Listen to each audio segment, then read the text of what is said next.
श्याम दक्षिणों का चढ़ाएंगे महाराजों के लिए।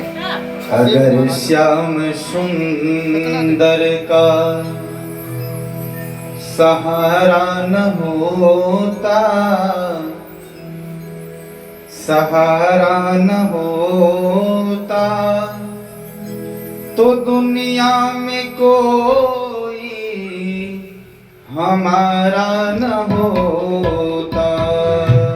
दुनिया में कोई सभी लोग गाएंगे। अगर श्याम सुंदर का सहारा न होता तो दुनिया में कोई हमारा न होता। तो दुनिया में कोई हमारा न होता। जय हो।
जब से मिली है दया हमको इनकी, जब से मिली है दया हमको इनकी।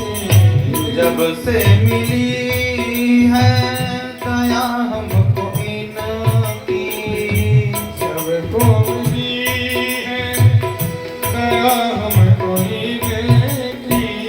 तो राहें बदल दी मेरी जिंदगी की, मेरी जिंदगी की। तो दुनिया में कोई हमारा न होता।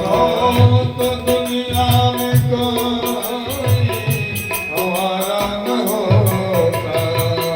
अगर श्याम सुंदर का सहारा न होता, अगर श्याम सुंदर का सहारा न होता। तो दुनिया में कोई हमारा न होता। तो दुनिया में कोई हमारा न होता।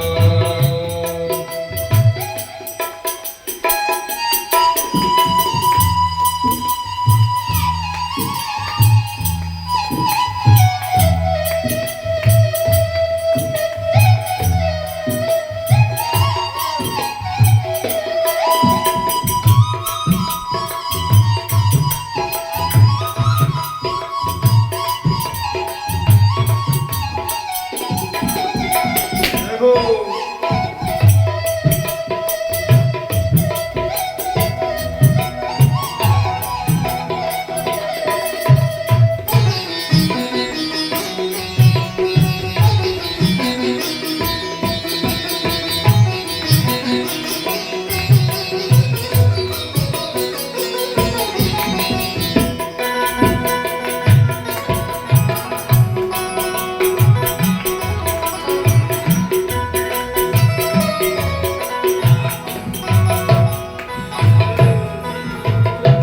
इन्हीं के सहारे जिए जा रहे हैं, इन्हीं के सहारे जिए जा रहे हैं।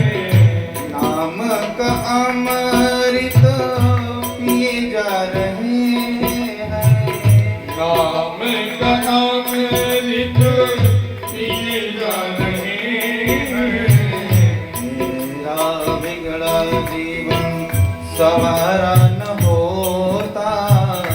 सहारा न होता तो दुनिया में कोई हमारा न होता।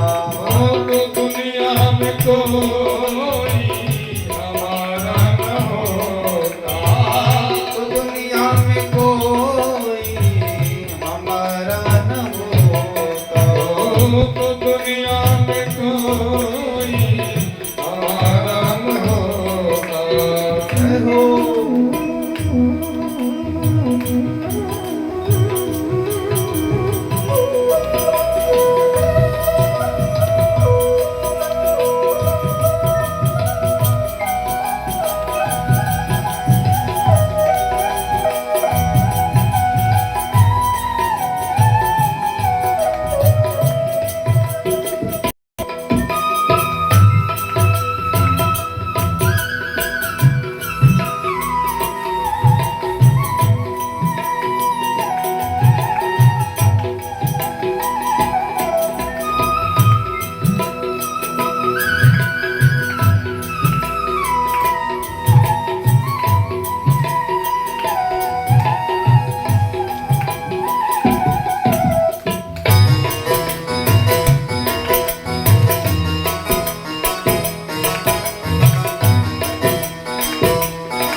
कोई नहीं था दुनिया में अपना। कोई नहीं था दुनिया में अपना। कन्हैया से मिलना लगता था सपना। कन्हैया से मिलना लगता था सपना। कन्हैया ने हमको पुकारा न होता, भरा न होता तो दुनिया में कोई हमारा न होता। तो दुनिया में कोई हमारा न होता।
भंवर में थी नैया दिया है किनारा। भंवर में थी नैया दिया था किनारा। भंवर में थी नैया दिया है किनारा। भंवर में थी नैया दिया था किनारा। इन्हीं की कृपा से चले हैं गुजारा। इन्हीं की कृपा से चले हैं गुजारा। कृपा भरे दृष्टि निहारा न होता। कृपा भरे दृष्टि निहारा न होता। तो दुनिया में कोई हमारा न होता। तो दुनिया में कोई हमारा न होता। तो दुनिया में कोई हमारा न होता, तो दुनिया में कोई हमारा न होता, तो दुनिया में कोई हमारा न होता। बोलिए भक्तवत्सल भगवान की जय हो, सच्चिदानंद भगवान की जय हो। श्रीमद् भागवत महापुराण की साप्ताहिक ज्ञान यज्ञ में पधारे हुए समस्त विद्वज्जन भक्तजन एवं भक्तिमती माताएं, सभी के हृदय में विराजमान परमपिता परमात्मा को प्रणाम करते हुए आज चतुर्थ दिवस की सायंकाल वेला में हम और आप सभी उपस्थित हैं।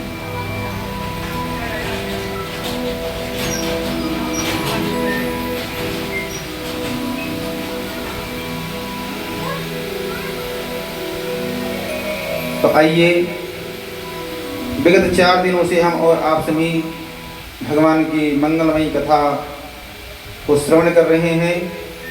तो कल की कथा में हम और आप सभी ने श्रवण किया कि किस प्रकार भगवान ने श्री ध्रुव जी महाराज को 5 वर्ष की अवस्था में भगवान ने दर्शन दिया। तो भक्ति का कोई उम्र नहीं होता है कि आप वृद्धावस्था को प्राप्त करें तभी भगवान की भक्ति करनी चाहिए। तो सुखदेव जी महाराज कहते हैं कि राजन,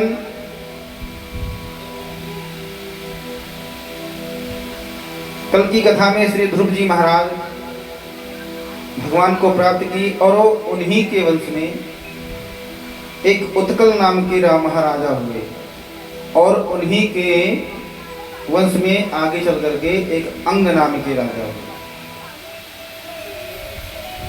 और कहते हैं कि उन्हीं बेन महाराज के पुत्र अंग महाराज के पुत्र बेन के कहलाए और वो बहुत ही प्रतापी राजा हुए। और ध्रुव जी महाराज के वंशज थे, तो उनको बचपन से ही राजपाट का सिंहासन इत्यादि पर्याप्त हो गया। तो सुखदेव जी महाराज कहते हैं कि मनुष्य के बिगड़ने का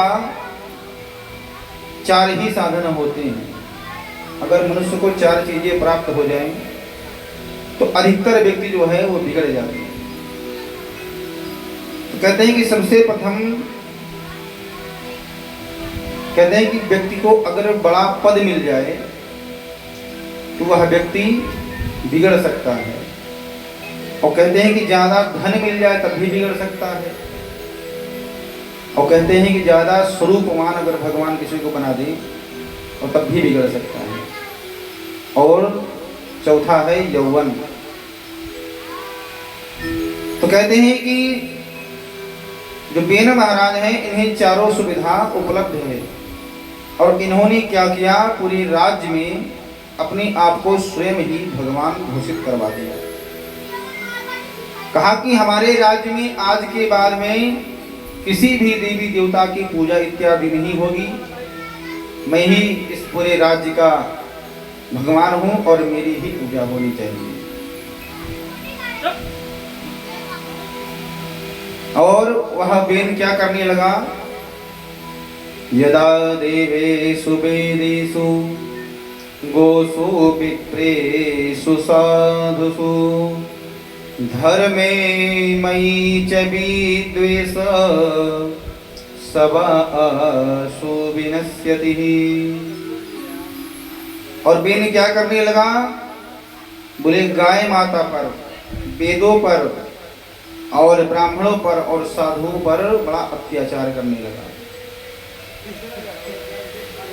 सुखदेव जी महाराज कहते हैं कि जो व्यक्ति इन 4 चीजों से घृणा करने लगता है उसका पतन भी प्रारंभ हो जाता है। कभी भी वेद की निंदा नहीं श्रवण करनी चाहिए। धर्मे मयि च विद्वेषा शवः आसु विनश्यति। और बेन क्या करने लगा, देवताओं के प्रति, वेदों के प्रति, गाय माता के प्रति और ब्राह्मणों के प्रति वह द्वेष करने लगा।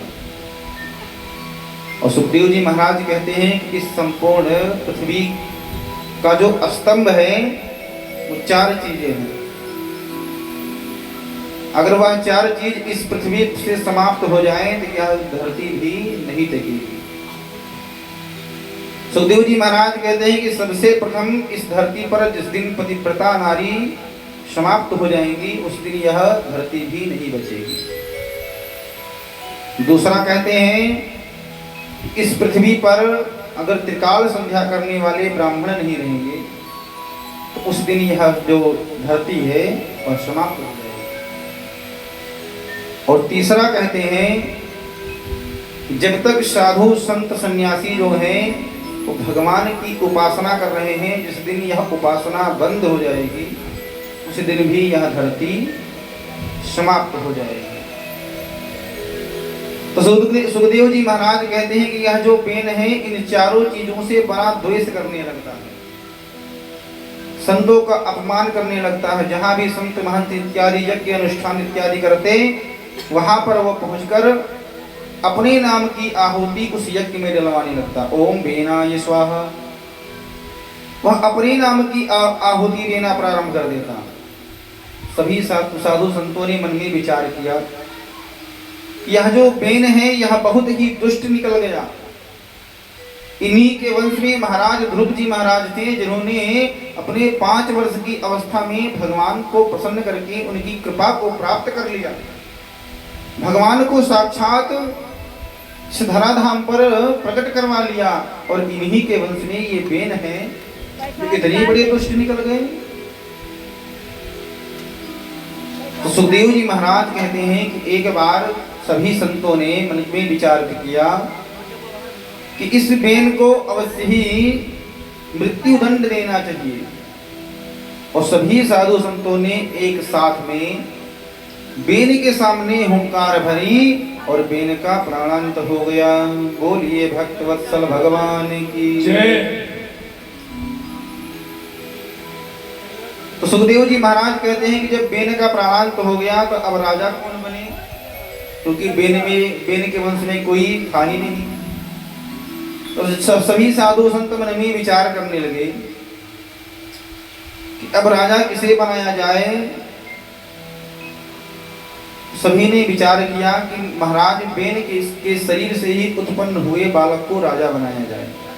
लेकिन अब महाराज बेन तो मृत्यु को प्राप्त हो गए हैं, तो क्या किया जाए। तो बोले कि उन्हीं बेन महाराज के शरीर का मंथन होना प्रारंभ हुआ और उन्हीं शरीर के मंथन से महाराज पृथु भगवान का आगमन हुआ। बोलिए पृथु भगवान की जय। और पृथु महाराज बड़े ही प्रतापी राजा हुए। उनकी पत्नी का नाम माता अर्ची है। और सभी ने देखा, पृथु महाराज ने देखा कि मेरी प्रजा जो है वो बड़ी ही दुखी रहा करती है। मेरी प्रजा जो है वो बड़ी दुखी है, अन्न की चिंता में दर-दर भटक रही है। ये पृथ्वी जो है वो अन्न देना ही बंद कर दी है। तो एक दिन पृथु महाराज ने मन में विचार किया यह पृथ्वी जो है अन्न देना क्यों बंद कर दी है। तो पृथु महाराज ने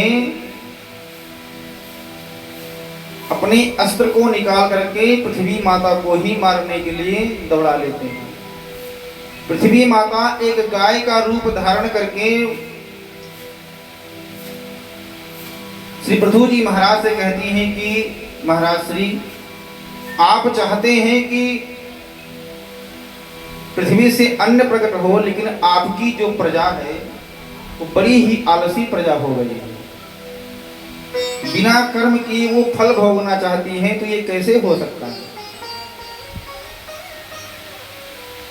तो पृथ्वी माता ने कहा कि आपकी प्रजा जो है वो पृथ्वी पर ना तो यज्ञ कर रही है, ना ही जप कर रही है, ना ही तप कर रही है, तो भला इस पृथ्वी से अन्न कैसे प्रकट होगा।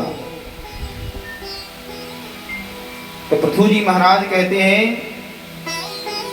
कि जब से हमने इस धराधाम पर अवतरित हुआ हूं तब से न जाने कितने अनुष्ठान इत्यादि हमने किया, और आप कह रहे हैं कि इस पृथ्वी पर अनुष्ठान नहीं हो रहे। तब गाय माता ने कहा कि महाराज कर्मणा जायते जंतु कर्मण्येव विलीयते सुखम दुःखम भयम क्षेमा कर्मण्येव विवर्तते। कहते हैं कि जीवन का जो जन्म कर्म से होता है वह सब भगवान के ही हाथ में होता है।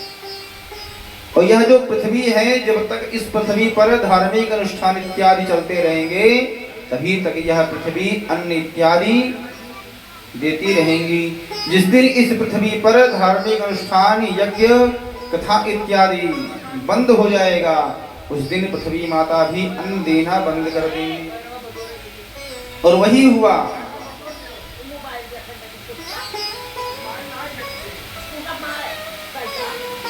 पृथु महाराज ने कहा कि देवी अब मैं आपके इस पृथ्वी पर हजारों यज्ञ करूंगा। और पृथु महाराज ने मन में संकल्प ले लिया कि अब मैं इस धरा धाम पर यज्ञ के ऊपर यज्ञ करते जाऊंगा और जब तक इस धरती से अन्नादि प्रकट नहीं होने लग जाएंगे तब तक मैं निरंतर यज्ञ ही करता रहूंगा। और पृथु जी महाराज यज्ञ करने को उद्धत हुए और 99 यज्ञ उन्होंने कर लिया। और जैसे ही 100वां यज्ञ का तैयारी हो रहा था तुरंत ही इंद्र आए और यज्ञ का जो घोड़ा था वो ही चुरा ले गए। क्योंकि इंद्र को भय हो गया कि अगर इनका 100 यज्ञ पूर्ण हो जाएगा तो ये इंद्र की पदवी भी मांग सकते हैं भगवान से। क्योंकि जो 100 अश्वमेध यज्ञ कर लेता है वह इंद्र के सिंहासन पर बैठने का अधिकारी हो जाता है। और पृथु जी महाराज का 99 यज्ञ चल रहा था, उसी बीच में इंद्र आए और यज्ञ का घोड़ा चुरा करके लेके चले जाते हैं। पृथु जी महाराज ने मन में विचार किया कि यह अवश्य ही इंद्र ने किया है। और इतने में भगवान हरि स्वयं श्री पृथु जी महाराज के सन्मुख प्रकट हो जाते हैं और उनसे कहा कि मैं तुम्हारे 99 यज्ञ से बहुत प्रसन्न हूँ, मांगो तुम क्या मांगना चाहते हो। महाराज पृथु ने कहा कि प्रभु आपकी कृपा से हमें धन वैभव इत्यादि राज सिंहासन स्वयं ही जन्म से ही प्राप्त है। आपकी भक्ति भी निरंतर हमें प्राप्त है। तो अगर आप हमें कुछ देना ही चाहते हैं प्रभु तो आप हमें 10,000 कान दे दीजिए। भगवान ने कहा कि कलयुग के प्राणियों को हमने 2-2 कान दिए, उससे सुख तो सदा दुरुपयोग ही करते रहते हैं और तुम 10,000 कान मांग रहे हो। तो पृथु जी महाराज ने कहा कि प्रभु जो 2 कान आपने हमें प्रदान किए हैं उससे मैं आपकी कथा को ठीक ठीक से नहीं श्रवण कर पाता। और अगर आपकी कृपा हो तो आप हमें 10,000 कान अवश्य भेंट करिए। भगवान ने महाराज को 10,000 कान भेंट कर दिए और इंद्र ने अपनी पुत्री का विवाह श्री पृथु जी महाराज के संग में कर दिया। और सुखदेव जी महाराज कहते हैं कि श्री पृथु जी महाराज के ही वंश में अंतर ध्यान नाम के पुत्र हुए, क्योंकि इनको अंतर ध्यान होने का अभ्यास प्राप्त था, इस कारण से इनका नाम अंतर ध्यान हो गया। और इन्हीं के पुत्र हुए हवीरभान और इन्हीं के वंश में प्राचीन वर्ही नाम के एक राजा हुए। भागवत में इस बहुत ही सुंदर प्रसंग है प्राचीन वर्ही का, इसको आप बड़ी श्रवण करिएगा। सुखदेव जी महाराज कहते हैं कि शास्त्रों में हमारे कुछ और लिखा रहता है और लोग उसका अर्थ का अनर्थ निकालने लगते हैं। और कभी भी व्यक्ति को मनमुखी भक्ति नहीं करना चाहिए, जो मन में आया उसी प्रकार भक्ति करना प्रारंभ कर दिए। इतिहास पुराणानी वेद शास्त्र विधि बिना, इतिहास पुराण शास्त्र हमारे जो कहें व्यक्ति को वही कर्म करना चाहिए। अंत्यादि अगर आप अपने मन से भक्ति करेंगे तो वह भक्ति जो है वो प्रलयकारी हो जाता है, फिर वो फलकारी भक्ति नहीं रह जाती। और प्राचीन वर्ही जी क्या करते हैं, वो मनमुखी भक्ति करते हैं। अपने आप से ही एक सिद्धांत बनाते हैं। वेदों में कुछ और लिखा है और वो कुछ कर कुछ और रहे। वेद हमारे हैं, वेद हमारे परोक्षवादी हैं। वेदों में लिखा है हिंसा परमो धर्मा, और प्राचीन बरही जी क्या समझ लिए कि हिंसा ही परमो धर्म, कि हिंसा करो बस यही परम धर्म है। और उन्होंने क्या किया, बोले यज्ञ के ऊपर यज्ञ किए जा रहे हैं लेकिन वो सात्विक यज्ञ नहीं हो रहा है। यज्ञों में उन्होंने पशुओं की बलि देना प्रारंभ कर दिया, पशुओं की आहुति देना प्रारंभ कर दिया। और एक बार श्री नारद जी महाराज आकाश मार्ग से जा रहे थे। प्राचीन बरही जी महाराज को यज्ञ करता हुआ देख करके उनकी यज्ञ में जैसे ही गए तो वहां पर हजारों पशुओं की हड्डियां इत्यादि पड़ी हुए थे। तो नारद जी महाराज ने प्राचीन बरही को बुला करके खूब डांट लगाने लगे। तो प्राचीन बरही ने कहा, प्रभु हमारे ही वेद में लिखा हुआ है कि अहिंसा परमो धर्म, हिंसा करो यही परम धर्म है। तब नारद जी ने समझाया, कहा कि अर्थ का अनर्थ आप मत करिए। जो हमारे शास्त्र हैं, जो हमारे वेद हैं, उसमें कहीं भी हिंसा करने की बात कहीं नहीं लिखी है। तब प्राचीन बरही ने नारद जी महाराज से बड़ा क्षमा मांगा, और क्षमा मांगने के उपरांत नारद जी के शरणागति ग्रहण किए और उनसे कहा कि अब इसका प्रायश्चित में हमें क्या करना चाहिए।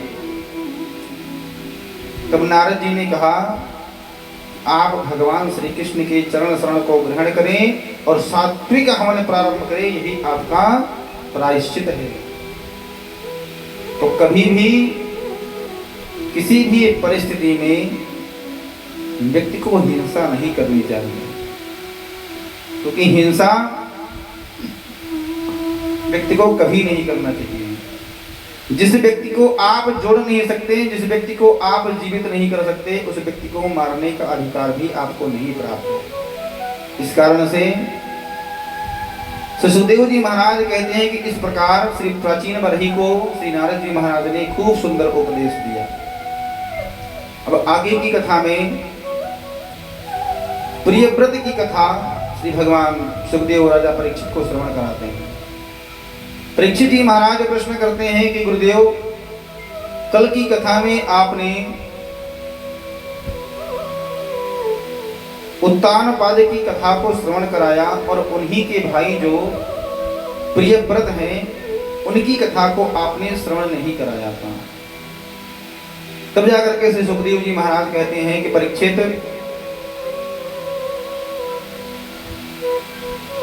कि प्रियव्रत जो महाराज हैं उनकी पत्नी का नाम बरहिस्मती है और उनकी ध्यान पूर्वक श्रवण करिए कि उनकी मनमंत्रों की कथा है जो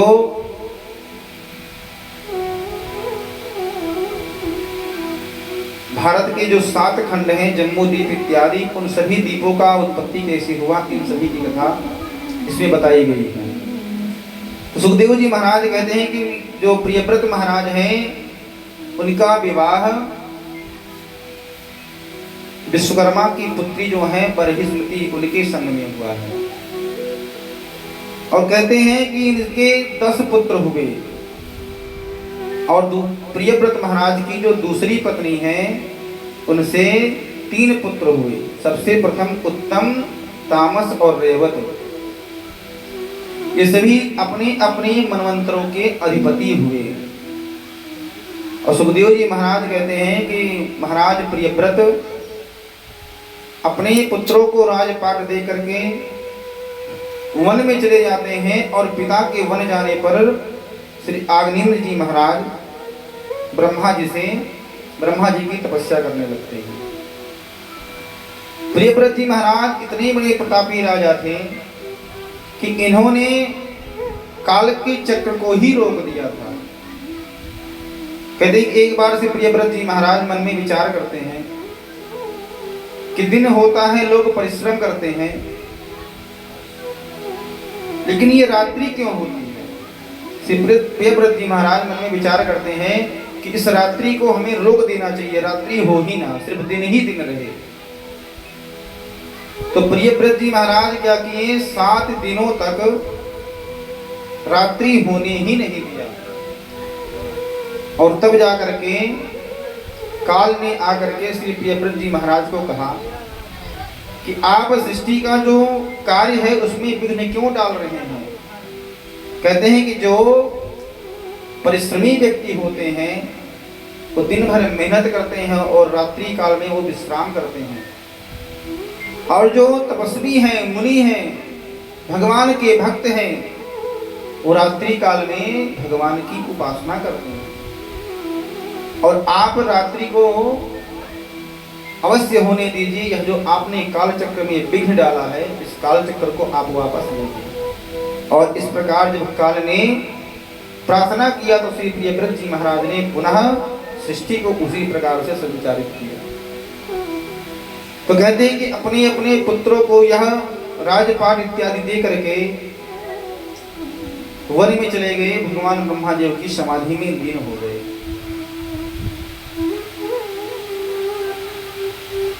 और ये कहते हैं कि इन्हीं के वंश में एक आगनीन्द्र नाम के पुत्र हुए। ये भगवान की खूब तपस्या किया करते थे। और सुखदेव जी महाराज कहते हैं कि आगनीन्द्र जी भगवान की तपस्या किया करते थे, तो उन्हें ब्रह्मा जी का दर्शन प्राप्त हुआ और उनसे पूछा, आपकी क्या मनोकामना है, आप क्या चाहते हैं, किस लिए तपस्या में आए हुए हैं। तो आगनीन्द्र जी ने भगवान से कुछ नहीं मांगा। तब जाकर के भगवान ने सृष्टि को और आगे बढ़ाने के लिए एक अप्सरा को श्री आगनीन्द्र जी महाराज को भेंट किया। और आगनीन्द्र जी महाराज ने 10 पुत्रों को जन्म दिया है, जिसमें हमारे श्री नाभि जी महाराज भी हैं। और नाभि जी का विवाह एक मेरुकी नाम के कन्या से हुआ और भगवान उन्हीं के वंश में आगे चल करके आते हैं। नाभि जी भी तपस्या किए थे, तो उनको भगवान ने आशीर्वाद दिया था कि मैं आपके घर अवश्य ही पुत्र बन करके आऊंगा। और इन्हीं के वंश में श्री ऋषभ देव जी का प्रागट्य हुआ। बोलिए ऋषभ देव भगवान की जय। सुखदेव जी महाराज कहते हैं कि ऋषभ देव का विवाह इंद्र की बेटी जयंती के संग होता है और इन्हीं से 100 पुत्र उत्पन्न होते हैं ऋषभ देव जी महाराज के। और कहते हैं कि नारद जी के ज्ञान के कारण इनके 90 पुत्र जो हैं वो सभी ऋषि हो जाते हैं। और जो भरत जी महाराज हैं, इन्हीं ऋषभ देव महाराज के ही वंश में श्री ऋषभ देव जी का प्रागट्य होता है। और भरत जी महाराज अपने पुत्रों को बड़ा ही सुंदर उपदेश देते हैं। ऋषभ देव जी महाराज अपने सभी पुत्रों को एकत्रित किए और राज सिंहासन पर बैठ करके अपने पुत्रों को उपदेश देते हैं। नायम देहो देहो भाजो नृलोके काष्ठान कामान अर्हते बिंबुझाये तपोदीप्यं पुत्रिकायेन सत्यं शुद्धिरस्मा ब्रह्म सौख्यं तमोन्यम। श्री ऋषभदेव जी महाराज ने अपने सभी पुत्रों को उपदेश दिया। कहा कि यह जो शरीर है, यह शरीर आज है और कल नहीं रहेगा, और आप जैसा इस शरीर से कर्म करेंगे वह कर्म आपको भोगना पड़ेगा। और इतना उपदेश देने के बाद में श्री भरत जी महाराज को वैराग्य प्राप्त हो जाता है। और सुखदेव जी महाराज कहते हैं कि भरत जी का विवाह जो है वह विश्वरूप की कन्या पंचजनी से हुआ था। और कहते हैं कि यही भरत जी महाराज आगे चल करके अपने पुत्रों को राज सिंहासन इत्यादि भेंट करके यह भी अपने तपस्या के लिए निकल पड़ते हैं। पहले के नियम हुआ करते थे कि जो कोई भी राज सिंहासन पर विद्यमान रहेगा वह उम्र के चौथे पन में अपने पुत्र को राज सिंहासन भेंट करके वह तपस्या करने के लिए निकल पड़ता था। और श्री भरत जी महाराज भी यही किए, अपने पुत्रों को राज सिंहासन दे दिया। और वह अपने नेपाल में एक गंडकी नदी है, उसी गंडकी नदी में श्री भरत जी महाराज कंठ भर जल में खड़े होकर के भगवान की तपस्या किया करते हैं। उन्होंने मन में संकल्प किया कि नित्य प्रतिदिन हमें कम से कम 200 माला का नित्य जाप करना है। और भरत जी महाराज कंठ भर जल में प्रवेश कर गए और भगवान का अष्टाक्षर मंत्र को नित्य जाप किया करते हैं। और एक बार उन्होंने क्या देखा कि एक हिरणी उसी गंडकी नदी में अपनी प्यास को बुझाने के लिए जल पी रही थी। और उसी मध्य में एक हिंसक पशु आता है और हिरणी के ऊपर प्रहार करने लगता है। हिरणी ने अपने प्राण की रक्षा करने के लिए उस जल में ही अपनी छलांग को लगा दिया। और उस समय वह हिरणी गर्भवती थी। और जैसे ही छलांग लगाया तुरंत ही हिरणी का जो प्रसव था वह उस जल में ही प्रवाहित होने लगता है। और ये सब श्री भरत जी महाराज अपनी खुली हुई दृष्टि से देख रहे होते हैं। भरत जी महाराज मन में विचार करते हैं कि अगर हमने भगवान की माला को छोड़ा तो प्रभु का अपराध होगा, और अगर इस बहते हुए जीव को हमने नहीं बचाया तो जीव अपराध होगा। तो उन्होंने उस जीव को बचाना ही उचित समझा और दौड़ करके उसे बहते हुए जीव को बचा करके जल से बाहर निकाल लेते हैं। और हिरणी जो था वो तो जल में ही, जल के प्रभाव में ही बह गई थी। और जो हिरण का बच्चा था श्री भरत जी महाराज उसको बाहर ला करके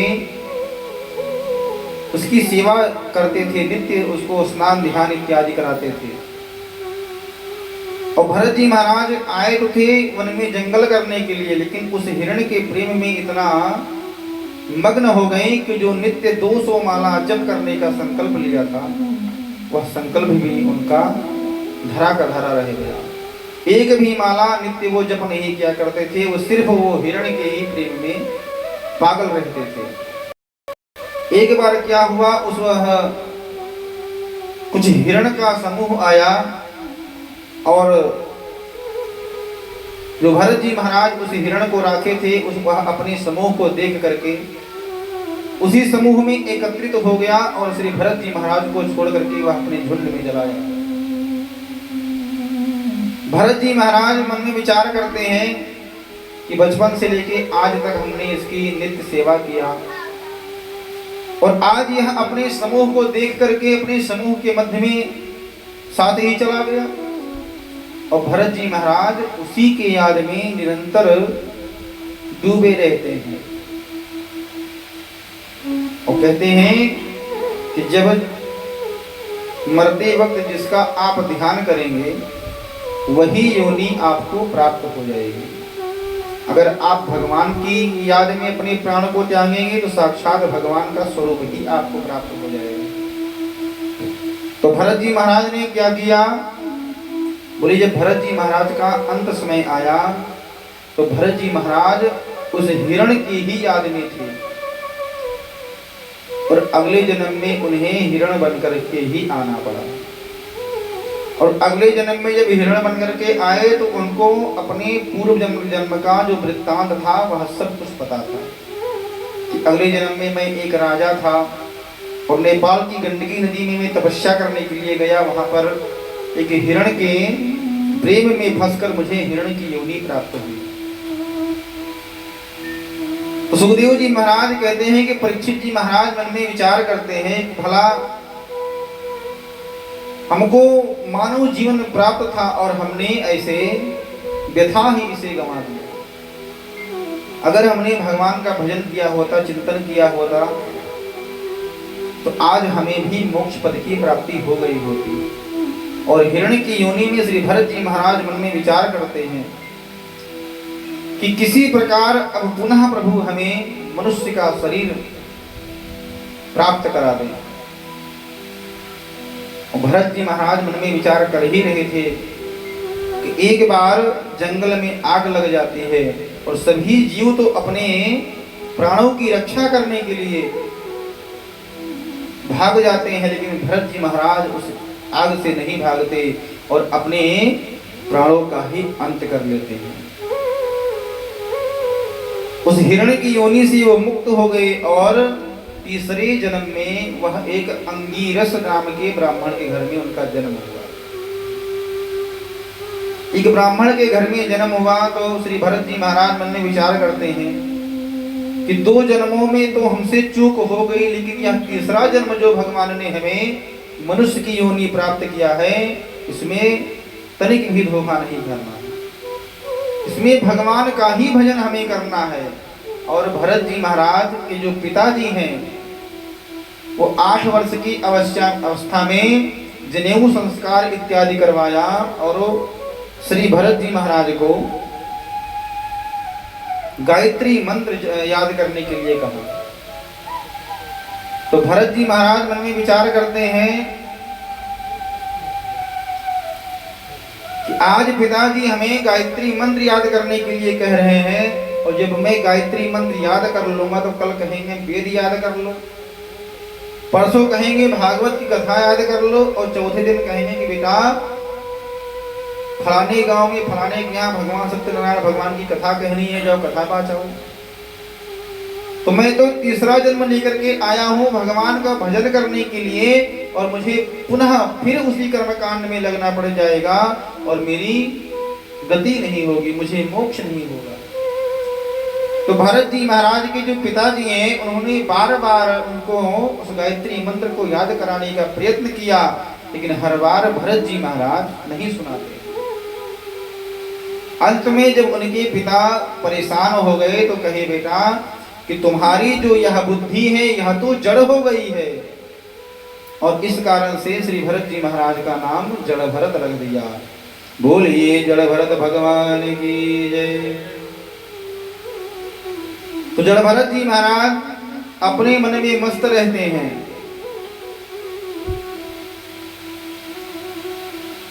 और सुखदेव जी महाराज कहते हैं कि ध्रुव जी महाराज के साथ में जो उनके भाई जी हैं वो भी उनसे बड़ा दुर्व्यवहार करने लगते हैं, पिताजी का प्रेम भी कम हो जाता है।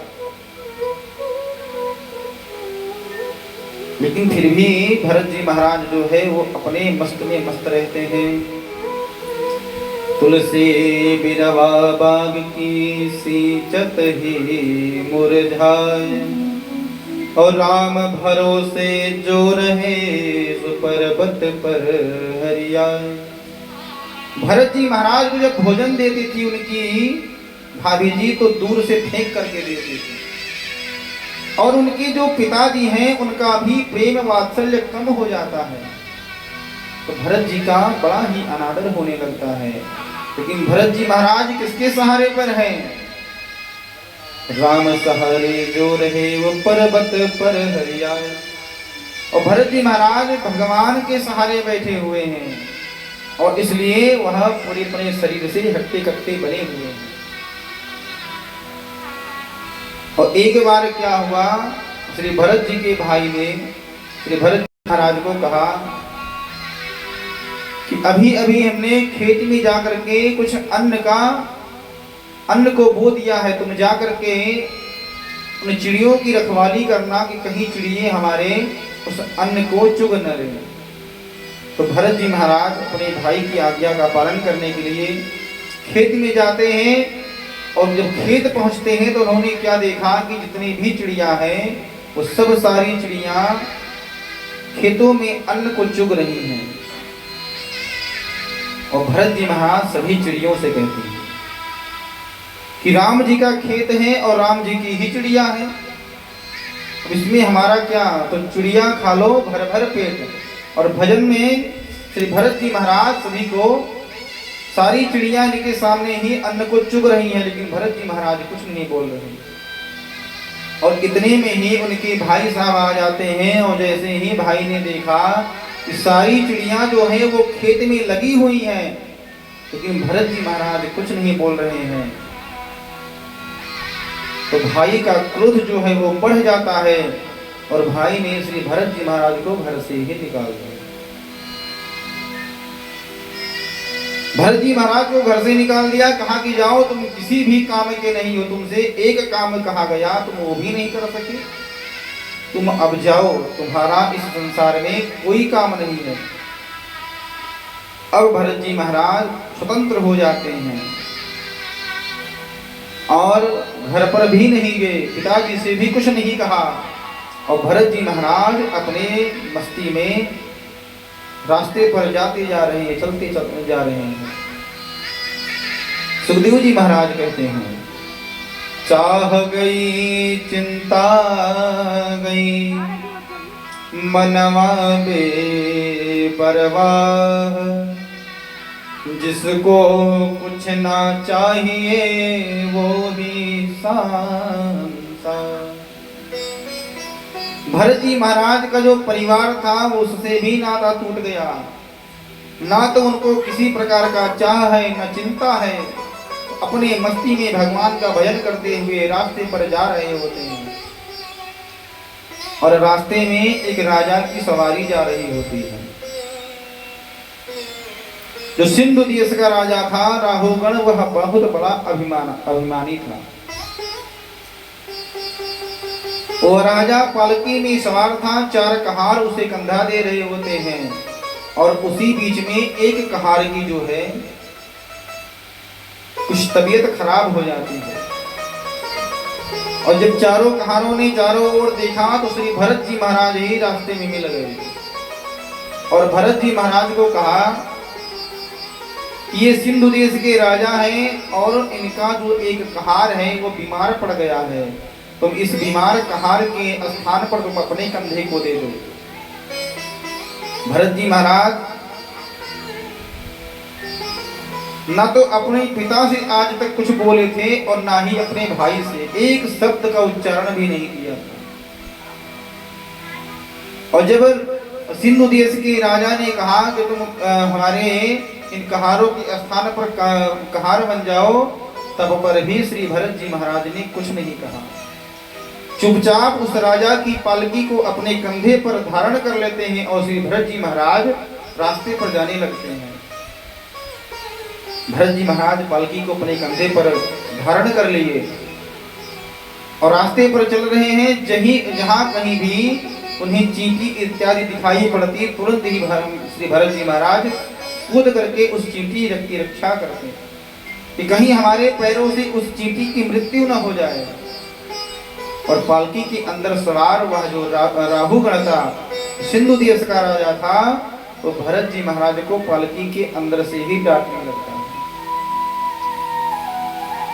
सुखदेव जी महाराज कहते हैं कि परीक्षित जी महाराज, श्री भरत जी महाराज जो हैं, जब उनको डांट पड़ने लगती है तो श्री भरत जी महाराज मन में विचार करते हैं कि आज हमारी उम्र जो है वो 40 वर्ष की हो गई है, आज तक हमने किसी को कोई उत्तर नहीं दिया है। और भरत जी महाराज मन में विचार करते हैं कि आज अगर हमने इस राजा को उत्तर नहीं दिया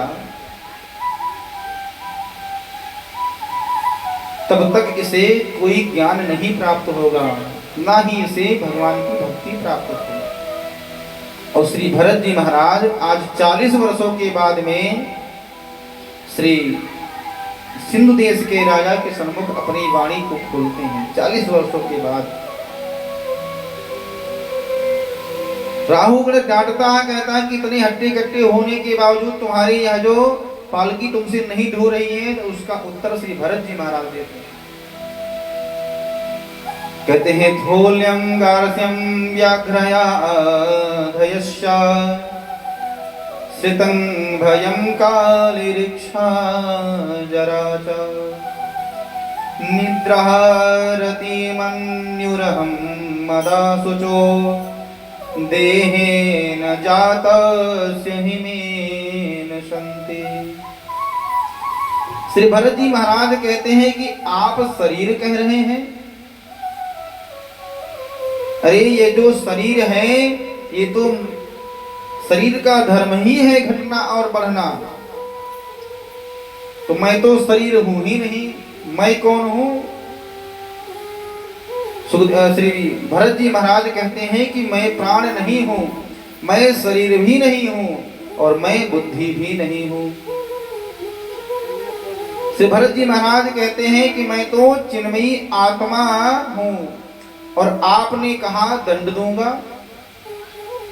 तो भरत जी महाराज कहते हैं कि आप किसे दंड देंगे? अगर आप शरीर को दंड देंगे तो वो दंड हमें नहीं प्राप्त होगा, क्योंकि मैं तो शरीर हूं ही नहीं। मैं क्या हूं? मैं तो आत्मा हूं। अगर आपको हमें दंड देना है तो आपको हमारी आत्मा को दंड देना होगा। सुखदेव जी महाराज कहते हैं कि महाराज श्री भरत जी महाराज राहुगढ़ को बहुत से प्रकार को समझाते हैं, और जैसे ही श्री भरत जी महाराज उस राहुगढ़ को समझाते हैं, कहते हैं कि शरीर जो है यह स्थूल है। अगर आप हमें दंड देना चाहते हैं तो हमारी आत्मा को आप दंड दीजिए। तो तुरंत ही वह राहुगण जो पालकी में सवार था, उस पालकी से बाहर आकर के श्री भरत जी महाराज के चरणों में दंडवत साष्टांग प्रणाम करता है। कहता है कि महाराज आप कौन हैं? आप तो कोई संत महात्मा ही दिखाई पड़ रहे हैं। और श्री भरत जी महाराज को बारंबार प्रणाम करता है। कहते कि आप कौन हैं? आप अपना परिचय दीजिए। तो भरत जी महाराज कहते हैं कि राजन, यह जो शरीर है, यह शरीर का संबंध जो है ये इंद्रियों से है। जो शरीर काम करती है ये इंद्रियों पर ही काम करती है। 5 ज्ञान इंद्रियां हैं और 5 कर्म इंद्रियां हैं। 5 ज्ञान इंद्रियों से क्या करते हैं? हम सभी अपने शरीर का भरण पोषण इत्यादि करते रहते हैं, और 5 कर्म इंद्रियों से हम सभी काम करते हैं। और श्री भरत जी महाराज कहते हैं कि शरीर का संबंध जो है वो इंद्रियों से है, और इंद्रियों का संबंध जो है वो बुद्धि से है। जैसी हमारी बुद्धि कहेगी वही हमारा हाथ भी करेगा। हाथ उठाने का मन करेगा तभी तो हम उठाएंगे। तो शरीर का जो धर्म है, शरीर का संबंध इंद्रियों से है और इंद्रियों का संबंध बुद्धि से है, और बुद्धि का जो संबंध है वही आत्मा से है। तो कभी भी व्यक्ति को अपने मन की कही हुई बात को कभी नहीं करना चाहिए, क्योंकि कहा जाता है कि मनः एव मनुष्याणां कारणं बन्धमोक्षये, कि मनुष्य के जीवन में बंधन का जो कारण होता है वो उसका मन ही रहता है। मनुष्य के जीवन में जो कोई भी मन करता है कार्य करने का, वह कार्य कदापि नहीं करना चाहिए। तो मनः एव मनुष्याणां कारणं बंध मोक्षये, मन ही व्यक्ति का बंधन का और मोक्ष का कारण होता है। यही मन अगर भगवान की शरणागति को ग्रहण कर ले तो मनुष्य का उद्धार हो जाए, और यही मन अगर संसार में लग जाए तो संसार में बझ करके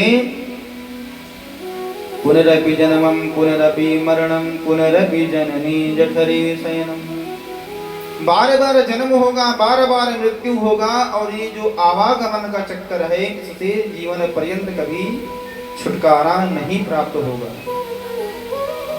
लेकिन यह सब ज्ञान कैसे प्राप्त होगा?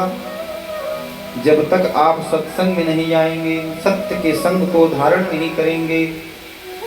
तो सुखदेव जी महाराज कहते हैं कि राजन, अहो मनीषाम किम कार्य शोभनम प्रसन्न ऐसा सुतम स्वयं हरि, ये जन्म लब्धम नृषु भारताजिरे मुकुंद सेयो पथिकं स्पृहा विना। सुखदेव जी महाराज कहते हैं कि राजन, आपने जो यह मनुष्य शरीर पा करके इस भारत जैसे महान देश में आपने जन्म लिया है, इस भारत में जन्म लेने के लिए देवता भी हैं। भारत यह जो पवित्र भूमि हम सभी को प्राप्त हुआ है और हम सभी यह जो भगवान की भक्ति एवं सुख को प्राप्त कर रहे हैं, यह सुख तो स्वर्ग में भी नहीं प्राप्त है। आप हम सभी जो भगवान की कथा को श्रवण कर रहे हैं, यह कथा वैकुंठ में श्रवण करने को नहीं प्राप्त होती। तो कहा जाता है कि जब भगवान श्री रामचंद्र जी अपने अयोध्या धाम को छोड़ करके अपने वैकुंठ धाम को जा रहे होते हैं, तो राम जी के संग में समस्त अयोध्यावासी वैकुंठ धाम को श्री राम जी के संग चले गए थे। अयोध्यावासिना सर्वे यथा रामेण संगतः। रामचंद्र जी अपने समस्त अयोध्यावासियों को, यहाँ तक कि जो जीव जंतु राम जी के काल में रहा करते थे, वह सभी जीव जंतु भी भगवान राम के संग उनके साकेत धाम को गए थे। लेकिन जब राम जी जाने लगते हैं तो श्री हनुमंत लाला से पूछते हैं कि समस्त अयोध्यावासी जो है वो हमारे वैकुंठ को जा रहे हैं और आप हैं कि लाइन में सबसे पीछे खड़े हुए हैं, कि आप साकेत धाम को नहीं जाना चाहते हैं? तो हनुमान जी अपने आंखों में आंसू लिए हुए एक ही बात पूछते हैं कि प्रभु, आप इस धरा धाम को छोड़ करके अपने साकेत धाम को जा रहे हैं, यह दूरी तो मुझे तनिक भी बर्दाश्त नहीं है प्रभु। आपके संग जाने की हमें भी लालसा हो रही है, लेकिन आप बस एक ही बात का हमें उत्तर दीजिए कि प्रभु, आपका दर्शन तो हमें प्राप्त होता रहेगा, ये तो ठीक है, लेकिन क्या साकेत धाम में आपकी कथा हमें श्रवण करने को मिलेगी? राम जी ने कहा, हनुमत, अरे तुम मेरी कथा सुन करके क्या करोगे जब तुम्हारे सामने साक्षात में चतुर्भुज रूप में धारण रहूंगा? तो हनुमंत जी ने सीधे मना कर दिया। कहा, प्रभु, जब वैकुंठ लोक में आपकी कथा श्रवण करने को नहीं मिलेगा तो हमें ऐसे वैकुंठ में नहीं जाना जहां पर आपकी कथा श्रवण करने को ना मिलेगी। और श्री हनुमंत जी महाराज श्री अयोध्या धाम में ही विद्यमान रह गए और प्रभु श्री रामचंद्र जी उनको अयोध्या का राजा बना दिया। बोलिए अनंत बलवंत परम संत श्री हनुमंत लाल जी महाराज की जय। और सुखदेव जी महाराज कहते हैं कि यह जो भगवान ने कर्म भूमि बनाई है श्री धरा धाम को, यहाँ पर जो मनुष्य जैसा कर्म करता है उसको वैसे यातनाएं भी यमराज के दूत उन्हें देते हैं। सुखदेव जी महाराज कहते हैं कि इस सृष्टि के दक्षिण कोने में 99,000 योजन ऊपर 28 प्रकार के नरक बनाए गए। सुखदेव जी महाराज कहते हैं कि हमारे इस धरती के 99,000 योजन पर 28 प्रकार के नरक हैं। जो मनुष्य जैसा कर्म करता है उस कर्मों के अनुसार उन 28 प्रकार के नरकों में उस व्यक्ति को यातनाएं भोगनी पड़ती हैं। कहते हैं कि तामिस, अंध तामिस, रौरो, महारौरो, कुंभीपाक, कालसूत्र, असिपत्रवन, और कहते हैं कि जो झूठी गवाही दिया करता है उसी भगवान तामिस नामक नरक में जाकर के झोंक देते हैं, जहां पर आग की अंगाराएं उस भट्टी में तपती रहती हैं और भगवान उस जीव को उसी नरक में ही ठेल देते हैं। और यह जो पंच भौतिक शरीर है, इस शरीर से नहीं भगवान वहां नया शरीर देते हैं और उस शरीर में आपको सिर्फ कष्ट की पीड़ाएं को सहन करना पड़ेगा, बाकी वह शरीर नष्ट नहीं होगा। जो दुख जो पीड़ा आपने दूसरे के लिए दिया है, वही दुख वही पीड़ा आपको वहां पर प्रदान होगी और जीव चिल्लाएगा, लेकिन भगवान बचाने के लिए नहीं आएंगे। और कहते हैं कि जो दूसरे का धन हड़पता है उसे अंधतामिस नामक नरक में भगवान झोंक देते हैं। और कहते हैं कि जो व्यक्ति हिंसा करता है उसे भगवान कुंभी पाक नामक नरक में झोंक देते हैं। सबसे कठिन जो नरक होता है वह कुंभी पाक नामक नरक है। कहते हैं कि वहां पर बड़े बड़े कढ़ाइयों में उबलते हुए तेल रहते हैं और जीव जैसा कर्म करता है, अगर वो जीव की हिंसा किया रहता है तो उसी जलते हुए तेल में भगवान के दूत उस जीव को डाल देते हैं। जब तक वह अपने पापों का प्रायश्चित नहीं कर लेता तब तक भगवान के दूत उसे उसी नरक में यातनाएं देते रहते हैं। और सुखदेव जी महाराज कहते हैं कि भगवान का जो नरक है वहां पर अगर कोई व्यक्ति चाहे कि मैं भगवान के नाम का उच्चारण कर लूं तो इस जिह्वा से वहां पर उच्चारण भी नहीं होगा। क्योंकि क्लासरूम में जब एग्जाम चल रहा होता है तो कोई मन में विचार करे कि जो प्रश्न आया हो उस उत्तर को कोई चिल्लाकर जोर से नहीं बता सकता। अगर बताएगा तो क्या होगा, टीचर आ जाएंगे, डांट पड़ने लग जाएगी। तो उसी प्रकार भगवान का नाम जो है उस महारोग नामक नरकों में भगवान का नाम कोई नहीं ले सकता। उच्चारण करना भी चाहेगा तो जिह्वा उच्चारण नहीं करने देगी। इसलिए यह जो मानव शरीर मिला है, यह जो इस धराधाम पर अवतरित होने का सौभाग्य प्राप्त हुआ है, यही एक समय है जो भगवान के नामों का हम सभी गान कर लें। अब श्री सुखदेव जी महाराज अजामिल उपाख्यान को श्रवण कराते हैं। कान कुब्जे दुजा कश्चित दासे पतिरजामिला नामना नष्ट सदाचारो दास्या संसर्गदूषिता। सुखदेव जी महाराज कहते हैं कि कन्नौज में एक दासी पति ब्राह्मण रहा करता था।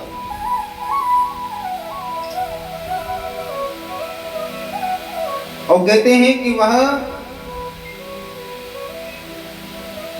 अपने कर्मों के कारण ही अपने पांडित्य कर्मों का नाश कर लिया। और एक बार क्या हुआ, अयोध्या से कुछ संत श्री वृंदावन धाम की यात्रा करने के लिए उद्धत हुए और कन्नौज के रास्ते श्री वृंदावन की ओर जा रहे थे। तो उसी बीच में ये अजामिल का घर पड़ता है। रात्रि का समय था तो संतों ने मन में विचार किया कि रात्रि का समय है, क्यों ना इसी के घर पर रुक करके कुछ विश्राम इत्यादि कर लिया जाए। प्रातः काल होने पर हम और आप सभी पुनः वृंदावन की यात्रा को प्रारंभ करेंगे। सभी साधु संत उस अजामिल के घर पर रुके और जिस समय वो उस अजामिल के घर पर रुके थे उस समय अजामिल अपने घर पर नहीं था, रात्रि का समय था। तो किसी राजा के घर पर चोरी करने के लिए गया हुआ था, डाका डालने के लिए गया हुआ था। मध्य रात्रि में जब वह चोरी करके अपने घर की ओर